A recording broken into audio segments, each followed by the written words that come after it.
ઠંડી હવે જોર પકડી રહી છે। રાજ્યમાં વહેલી સવારે ઠંડીનો અહેસાસ પણ થઈ રહ્યો છે। ઉત્તર પૂર્વ અને પૂર્વના પવન ફૂંકાઈ રહ્યા છે। ઠંડી અંગે હવામાન વિભાગે પણ આગાહી કરી છે। સામાન્ય કરતાં તાપમાન 1 થી 2 ડિગ્રી નીચું નોંધાયું છે।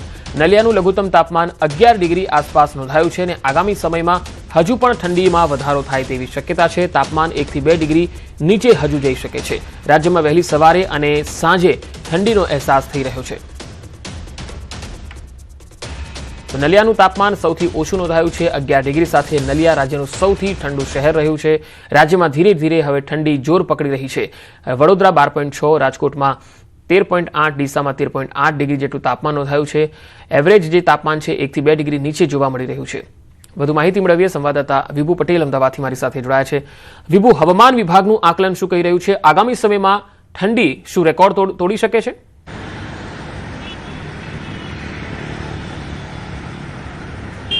પંકજ, અત્યારે પવનની જે દિશા છે તે ઉત્તર પૂર્વના પવનો ફૂંકાઈ રહ્યા છે અને તેના કારણે ઠંડીનું જોર છે તે પણ વહેલી સવારે વધી રહ્યું છે। અમદાવાદ શહેરના પણ આપણે દ્રશ્યો બતાવવા માંગીશ કે અમદાવાદ શહેરમાં પણ વહેલી સવારે છે તે ઠંડા પવનો ફૂંકાતાની સાથે જ લોકો નોકરી ધંધા પર જતા લોકોએ સ્વેટર પહેરવું પડે તેવો પવન છે તે લાગી રહ્યો છે અને મહત્તમ તાપમાન જોઈએ તો 10 થી 12 ડિગ્રી આસપાસ છે તે નોંધાઈ રહ્યું છે। ત્યારે હવામાન વિભાગનું અનુમાન છે કે આગામી 7 દિવસ છે તાપમાન યથાવત રહેશે અને સાથે જ હવામાન વિભાગ દ્વારા એ પણ જણાવવામાં આવ્યું છે કે સૌરાષ્ટ્રનો મધ્ય ભાગ અને ખાસ કરીને કચ્છ અને ઉત્તરના જે વિસ્તારો છે તેમાં સામાન્ય કરતાં 1 થી 2 ડિગ્રી તાપમાન છે તે નીચું નોંધાઈ રહ્યું છે અને આગામી દિવસોમાં પણ હવે ઠંડીનું જોર છે તે ધીમે ધીમે વધી જશે, કારણ કે જ્યારે પૂર્વાનુમાન કરવામાં આવ્યું છે કે ડિસેમ્બરના એન્ડમાં કાતિલ ઠંડીનો અહેસાસ થશે અને ખાસ કરીને કચ્છ, ઉત્તર ગુજરાત અને સૌરાષ્ટ્રના જે મધ્ય ભાગ છે તેમાં સામાન્ય કરતાં પણ નીચું તાપમાન છે તે જશે અને કડકડતી ઠંડીનો લોકો અહેસાસ કરશે। જી વિભુ, આભાર સમગ્ર માહિતી આપવા માટે। તો સામાન્ય કરતાં તાપમાન 1 થી 2 ડિગ્રી નીચું નોંધાઈ રહ્યું છે અને આગામી સમયમાં પણ હજુ તાપમાન નીચું જશે, ઠંડીમાં વધારો જોવા મળશે।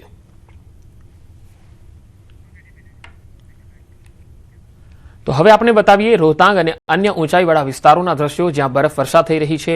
હિમાચલ પ્રદેશના પ્રખ્યાત પર્યટન સ્થળ રોહતાંગ પાસ અને તેની આસપાસના વિસ્તારોમાં તાજી હિમવર્ષા થઈ, પરિણામે ખીણમાં તાપમાનમાં પણ ઘટાડો થયો। મનાલીના ઉપરના ભાગોમાં તાજી હિમવર્ષાથી પર્યટન વ્યવસાય અને સ્થાનિકોમાં ખુશીની લહેર છે। મનાલીમાં રોહતાંગ પાસ સહિત ઊંચાઈવાળા વિસ્તારોમાં સોમવારે સવારે હિમવર્ષા થઈ। હિમવર્ષાને કારણે વાહનો રોહતાંગને બદલી મારહી તરફ વાળવામાં આવ્યા, જેના કારણે રસ્તો લપસણો થઈ ગયો। સોમવારે મનાલી અને કુલ્લુમાં હવામાન સ્વચ્છ રહ્યું, પરંતુ રોહતાંગમાં 2 ઇંચ સુધી બરફવર્ષા થઈ। પરિણામે રોહતાંગ પાસ 10 ડિસેમ્બર સુધી પ્રવાસીઓ માટે ફરીથી ખોલવામાં આવ્યો। રોહતાંગ પાસ સામાન્ય રીતે દર વર્ષે 15 નવેમ્બરે બંધ રહે છે, પરંતુ આ વખતે સ્વચ્છ હવામાનને કારણે તેને ડિસેમ્બર સુધી ખુલ્લું રાખવામાં આવ્યું છે।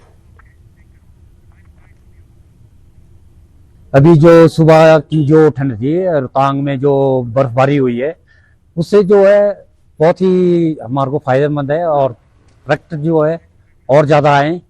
हमारे को ये उम्मीद है कि थोड़ी और ज़्यादा आएगी। આ તરફ માઉન્ટ આબુમાં પણ ઠંડીનો ચમકારો જોવા મળ્યો। માઉન્ટ આબુમાં તાપમાન 3 ડિગ્રી ઘટ્યું। અરવલ્લી પર્વતમાળાના સૌથી ઊંચા શિખર ગુરુ શિખરનું તાપમાન 0 થી 2 ડિગ્રી નીચે હતું। પ્રવાસીઓ માઉન્ટ આબુમાં ઠંડીનો આનંદ માણી રહ્યા છે, ખાવા પીવાનો પણ આનંદ લઈ રહ્યા છે। આગામી દિવસોમાં પ્રવાસીઓ માઉન્ટ આબુમાં બરફ જોશે। પર્યટન સ્થળ માઉન્ટ આબુમાં રવિવારે તાપમાન 4 ડિગ્રી હતું, ત્યારે માઉન્ટ આબુમાં તાપમાન 3 ડિગ્રી ઘટ્યું। શનિવાર અને રવિવારે માઉન્ટ આબુ પ્રવાસીઓથી ભરેલું હતું।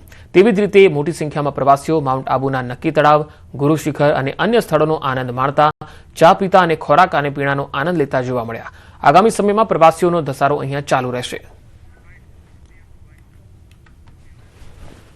અમદાવાદથી આવ્યા છે। અમે કાલે રાતના બહુ જ ઠંડી હતી, બહુ એન્જોય કર્યું। લાઈવ મ્યુઝિક, કેમ્પ ફાયર, પછી ત્યાં લાઈવ મહેંદી મૂકવાનું બી એ લોકોએ રાખ્યું હતું એડજસ્ટમેન્ટ, તો બહુ જ મજા આવી। ઠંડી તો બહુ જ હતી, પછી અમે આઈસ્ક્રીમ બી ખાધું, સોફ્ટી ખાધું, મજા આવી ગઈ। અમારા ગુજરાતી માટે માઉન્ટ આબુ એટલે રિલેક્સેશનનો પ્લેસ છે। અમારા ગુજરાતી માઉન્ટ આબુમાં આવે ને આવે એટલે માઉન્ટ આબુમાં ખૂબ જ મજા આવે છે ગુજરાતીઓ। સિંગતેલના ભાવમાં ધરખમ વધારો નોંધાયો છે। 20 દિવસમાં ડબ્બે 150 રૂપિયા વધી ગયા। ડબ્બાનો ભાવ 2700 પહોંચી ગયો છે। સતત વધી રહેલા તેલના ભાવથી ગૃહિણીઓનું બજેટ હવે ખોરવાઈ રહ્યું છે। સિંગતેલના ભાવ વધવા પાછળનું કારણ શું છે તે હજુ સ્પષ્ટ રૂપથી સામે આવી શક્યું નથી। 20 દિવસમાં 150 રૂપિયા એક ડબ્બામાં વધી ગયા છે। સિંગતેલમાં ડબ્બાનો ભાવ હવે 2700 પહોંચી ગયો છે। સતત વધી રહેલા તેલના ભાવથી ગૃહિણીઓનું બજેટ ખોરવાઈ રહ્યું છે. જોકે ઓઇલ મિલ અને જે તેલિયા રાજાઓ છે તેઓ તેની પાછળનું શું કારણ આપે છે એ જાણવું ખૂબ જ રસપ્રદ રહેશે. હાલ સંવાદદાતા રાજકોટથી મારી સાથે જોડાયા છે હાર્દિક. હાર્દિક, ખાસ સિંગતેલના ભાવમાં વધારાનું કારણ શું તેલિયા રાજાઓ જણાવી રહ્યા છે અને ગૃહિણીઓ આ ભાવને કઈ રીતે જોઈ રહી છે?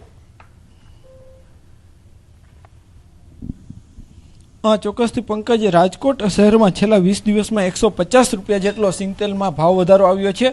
ખાસ કરીને ગૃહિણીઓ છે તે જ્યારે સવારથી જ તેમને જે છે જે અત્યારે રસોઈ કરતા હોય છે એ સમયે તેમને સિંગતેલના જરૂર પડતી હોય છે. આપણી સાથે એક બેન છે, આપણે એમની સાથે પણ વાત કરીશું. બેન, શું કહેશો, અત્યારે સિંગતેલની કેવી જરૂરિયાત રહેતી હોય છે અને શું આખી પરિસ્થિતિ રહેતી હોય છે?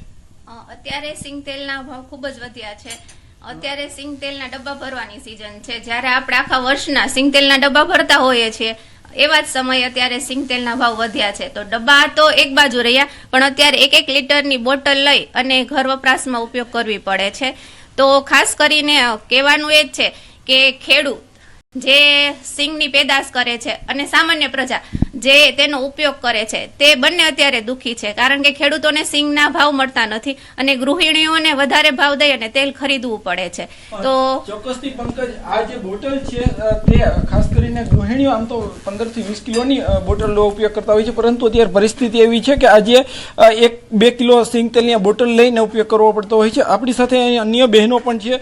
ખાસ કરીને ખેડૂતો છે તેમને અત્યારે જે છે એ સિંગતેલના ભાવ પૂરતા જે મગફળીના ભાવ નથી મળતા. તો બીજી તરફ આ ગૃહિણીઓ છે તે પણ ક્યાંક ને ક્યાંક જે છે એ સિંગતેલના ભાવ વધતા ભાવને કારણે પરેશાન જોવા મળી રહ્યા છે.